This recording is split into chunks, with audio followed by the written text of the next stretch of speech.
നമസ്കാരം. അമേരിക്ക ഇന്നു നടത്തിയ ആക്രമണം നടുക്കുന്ന ഒരു ഓർമ്മയായി മാറുകയാണ്. മാഷാത്ത് ഇൻ്റർനാഷണൽ എയർപോർട്ടിലേക്ക്, അതായത് ഇറാൻ്റെ മാഷാത്ത് ഇൻ്റർനാഷണൽ എയർപോർട്ടിലേക്ക് അമേരിക്ക ഇന്നു നടത്തിയ ആക്രമണം മറ്റൊരു യുദ്ധക്കുറ്റമായിട്ടാണ് മാറുന്നത്. അതായത് അവർ ആക്രമണം നടത്തിയത് മഹാൻ എയർ സർവീസിന് നേരെയാണ്.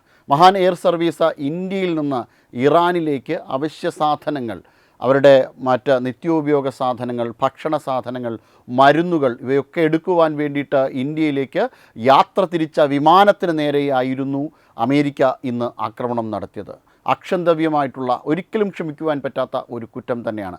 കാരണം ഇത്തരത്തിൽ പോകുന്ന വിമാനങ്ങൾക്ക് നേരെ ആക്രമണം നടത്തുവാൻ പാടില്ല എന്ന് 1944 ചിക്കാഗോ കൺവെൻഷൻ തന്നെ പറയുന്നുണ്ട്. അതോടൊപ്പം തന്നെ 1971 മോൺട്രിയൽ കൺവെൻഷൻ ഇത് കുറ്റകരമായ ഒരു കാര്യം തന്നെയാണ് എന്ന് പറയുന്നുണ്ട്. ഇത് ഒരു കാരണവശാലും രാജ്യങ്ങൾ ഇത്തരത്തിലുള്ള ഒരു ആക്രമണം നടത്തുവാൻ പാടില്ല എന്ന് തന്നെ പറയുന്നു. ആർട്ടിക്കിൾ 52 ജനീവ കൺവെൻഷൻ്റെ ചട്ടപ്രകാരവും ഇത്തരത്തിലുള്ള ആക്രമണം നടത്തുവാൻ പാടില്ല. അങ്ങനെ ധാരാളം ഇൻ്റർനാഷണൽ ട്രീറ്റികൾ ഇതുമായി ബന്ധപ്പെട്ട് ഉള്ള സമയത്താണ് അമേരിക്ക ഇത്തരത്തിലുള്ള ഒരു ആക്രമണം നടത്തിയിരിക്കുന്നത്. ഇറാൻ ഒരു മാനുഷിക മൂല്യങ്ങൾ ഉയർത്തിപ്പിടിക്കുന്ന രാജ്യമൊന്നുമല്ല. പക്ഷേ അമേരിക്ക ഇപ്പോൾ നടത്തിയ ആക്രമണത്തെ നമുക്ക് ഒരു കാരണവശാലും ന്യായീകരിക്കുവാൻ സാധിക്കില്ല.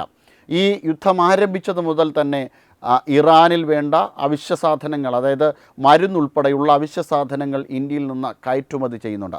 മുന്നേയും ഇറാന് നേരെ ഉള്ള ആക്രമണത്തിൽ ഇത്തരത്തിലുള്ള വിമാനങ്ങൾക്ക് സാരമായ രീതിയിലുള്ള കേടുപാട് പറ്റിയിട്ടുണ്ട്. അവ തകർന്നിട്ടുണ്ട്. കഴിഞ്ഞ ഈ യുദ്ധം ആരംഭിച്ച 40 ദിവസത്തെ കാലം കൊണ്ട് തന്നെ ഏകദേശം 4 ലക്ഷത്തോളം ആൾക്കാരെയാണ് മധ്യേഷ്യയിൽ നിന്ന്, പശ്ചിമേഷ്യയിൽ നിന്നൊക്കെയായി ഇന്ത്യയിലേക്ക് തിരികെ എത്തിച്ചത്. UAE-യിൽ നിന്നും, ഖത്തറിൽ നിന്നും, ബഹ്റിൽ നിന്നും, ഇറാനിൽ നിന്നും, ഇറാഖിൽ നിന്നുമൊക്കെ ആയി നിരവധി ഇന്ത്യക്കാരാണ് ഇന്ത്യയിലേക്ക് എത്തിച്ചേർന്നത്. എന്തായാലും വലിയ രീതിയിലുള്ളൊരു സാമ്പത്തിക അരക്ഷിതാവസ്ഥയ്ക്ക് തന്നെ ഇത് കാരണമായിട്ടുണ്ട്. പ്രത്യേകിച്ച് കേരളം പോലുള്ള ഇടങ്ങളിൽ, ഇന്ത്യയിൽ കേരളം പോലുള്ള ഇടങ്ങളിൽ ഈ ജനങ്ങൾ ഇന്ത്യയിലേക്ക് എത്തുന്ന പക്ഷം സാരമായ രീതിയിലുള്ള പ്രശ്നം തന്നെ അത് സൃഷ്ടിച്ചെടുക്കും. തൊഴിലവസരങ്ങളുടെ കാര്യത്തിൽ, തൊഴിൽ ലഭ്യതയുടെ കാര്യത്തിലൊക്കെ വലിയ പ്രശ്നങ്ങളായിരിക്കും നാളെ കേരളത്തിൽ ഉണ്ടാക്കുവാൻ പോകുന്നത്. കാരണം അവിടെ ഗൾഫിൽ നിന്നുള്ള പണം കൊണ്ടാണ് 1970-കളിൽ തുടങ്ങി ഇന്നോളം കേരളത്തിൻ്റെ അധികം സാമ്പത്തിക പ്രശ്നങ്ങളൊന്നുമില്ലാതെ കടന്നു പോകുവാനുള്ള ഒരു സാധ്യതയൊരുക്കിയത് അവിടെ നിന്ന് ലഭിക്കുന്ന പണം കൊണ്ടാണ്. പക്ഷേ ആ സാമ്പത്തിക സ്രോതസ്സ് അടഞ്ഞു പോയാൽ, NRI ഇൻകം കിട്ടിയില്ല കേരളത്തിന് എങ്കിൽ കേരളം ഒരു കെടുതിയിലേക്കായിരിക്കും പോകുന്നത്.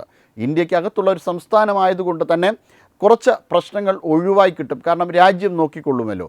പക്ഷേ അതല്ല കേരളത്തിൻ്റെ അവസ്ഥ. ഇപ്പോഴത്തെ യാഥാർത്ഥ്യത്തിൻ്റെ അടിസ്ഥാനത്തിൽ നമ്മൾ ചിന്തിക്കുകയാണെങ്കിൽ തീർച്ചയായിട്ടും ഇവിടെയുള്ള ആൾക്കാർക്ക് വലിയ രീതിയിലുള്ള ഒരു തൊഴിൽ ക്ലേശമുണ്ടാകും, തൊഴിലുമായി ബന്ധപ്പെട്ട ബുദ്ധിമുട്ടുണ്ടാകും.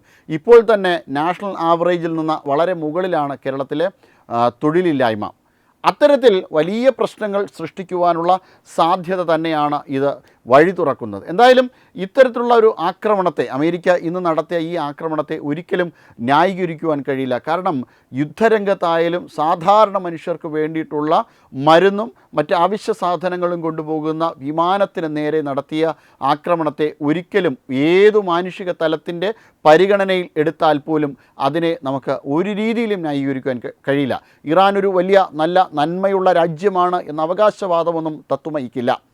കാരണം ഇറാൻ 2047 ഇസ്രായേലിനെ ഭൂമുഖത്ത് തന്നെ അപ്രത്യക്ഷമാക്കുവാൻ വേണ്ടി ശ്രമം നടത്തിക്കൊണ്ടിരിക്കുന്ന ഒരു രാജ്യമാണ്. അത്തരത്തിലുള്ളൊരു രാജ്യം നന്മയുടെ ഒരു പ്രതിരൂപമായിട്ടൊന്നും നമുക്ക് കാണുവാനായിട്ട് കഴിയില്ല. അതോടൊപ്പം തന്നെ ഇറാനിയൻ ഭരണകൂടം കഴിഞ്ഞ കുറച്ച് മാസങ്ങൾക്ക് മുന്നേ അത്തരത്തിൽ 45,000-ഓളം ആൾക്കാരെയാണ് കൊന്നൊടുക്കിയത്. ഒരിക്കലും നമുക്കത് ന്യായീകരിക്കുവാൻ കഴിയില്ല. വലിയ ക്രൂരതയാണ് ഇറാൻ നടത്തിയത്.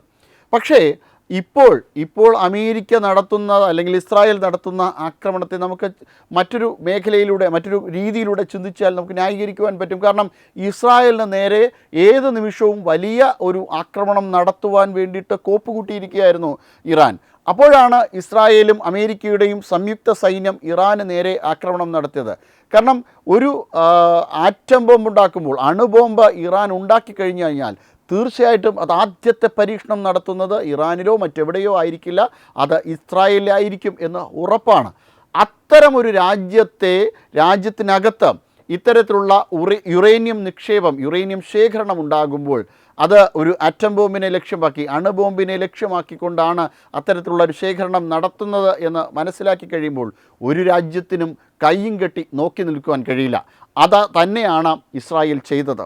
അതിനോടൊപ്പം അമേരിക്കയും കൂടി ചേർന്നു. അപ്പോൾ ഇത്തരത്തിൽ ഒരു ആക്രമണം ഇറാന് നേരെ നടത്തിയതിനെ ഒരു കാരണവശാലും നമുക്ക് തെറ്റാണ് എന്ന് പറയുവാൻ കഴിയില്ല. അപ്പോൾ അത്തരമൊരു സാഹചര്യത്തിൽ എന്തായാലും ആക്രമണം നടത്തും. പക്ഷേ അമേരിക്ക ഈ മഹാൻ എയർ സർവീസിന് നേരെ നടത്തിയ ഈ ആക്രമണം അക്ഷരാർത്ഥത്തിൽ അവിടുത്തെ സർക്കാർ ചെയ്ത ചെയ്തികൾക്കപ്പുറം അവിടുത്തെ ജനങ്ങൾക്ക്, അവിടുത്തെ ജനതയ്ക്ക്, കുട്ടികൾക്ക്, വയസ്സായവർക്ക് എല്ലാവർക്കും അവർക്ക് വേണ്ടിയിട്ടുള്ള മരുന്നുകളും ആവശ്യ സാധനങ്ങൾ, ഭക്ഷണ സാധനങ്ങൾ ഒക്കെ എത്തിക്കുക എന്നത് ഒരു മാനുഷിക മൂല്യത്തിൻ്റെ ആവശ്യകതയാണ്. ഇന്ത്യ അത് കാര്യം ചെയ്യുന്നുണ്ട്. ഇന്ത്യ എല്ലാ യുദ്ധമുഖങ്ങളിലും എവിടെയൊക്കെ പ്രളയം നടക്കുന്നു അവിടെയൊക്കെയും ഇന്ത്യ ഈ രീതിയിലുള്ള സഹായങ്ങൾ എത്തിക്കാറുണ്ട്. ലോകത്തിലെവിടെയാണെങ്കിലും അതിൻ്റെ ഒക്കെ ഭാഗമായിട്ടാണ് ഇറാനിൽ ഇത് കൊടുത്തതും. നേരെ മറിച്ച് ഇസ്രായേലിനാണ് ഇത്തരത്തിലുള്ള പ്രശ്നം ഉണ്ടാകുകയാണെങ്കിൽ ഇസ്രായേലിനോടും ഇന്ത്യ സഹകരിക്കും. പക്ഷേ ഇപ്പോൾ ഇറാനെയാണ് ഇത് ഏറ്റവും അധികം ബാധിച്ചിരിക്കുന്നത്. ഇറാൻ വലിയ വമ്പൊക്കെ പറയുന്നുണ്ട് എങ്കിലും ഇറാൻ അടിമുടി തകർന്നിരിക്കുകയാണ്. കാർഗിലെ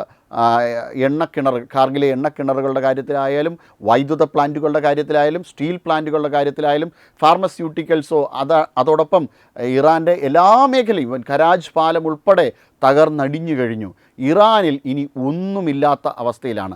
ഇത്തരമൊരു അവസ്ഥയെ ഇറാൻ അഭിമുഖീകരിക്കുമ്പോൾ തീർച്ചയായിട്ടും അവിടുത്തെ ജനങ്ങൾ പട്ടിണി കൊണ്ട് മരിക്കാതിരിക്കാൻ, അവിടുത്തെ ജനങ്ങൾ അസുഖം ബാധിതമായി മരിക്കാതിരിക്കാൻ അവർക്ക് വേണ്ട ചില സഹായ സഹകരണങ്ങൾ ലോകത്തിൽ പല രാജ്യങ്ങളും, മനസ്സാക്ഷിയുള്ള രാജ്യങ്ങളെല്ലാം തന്നെ ചെയ്തു കൊടുക്കേണ്ടതാണ്. ഭാരതം അതിന് മുൻപന്തിയിലാണ്.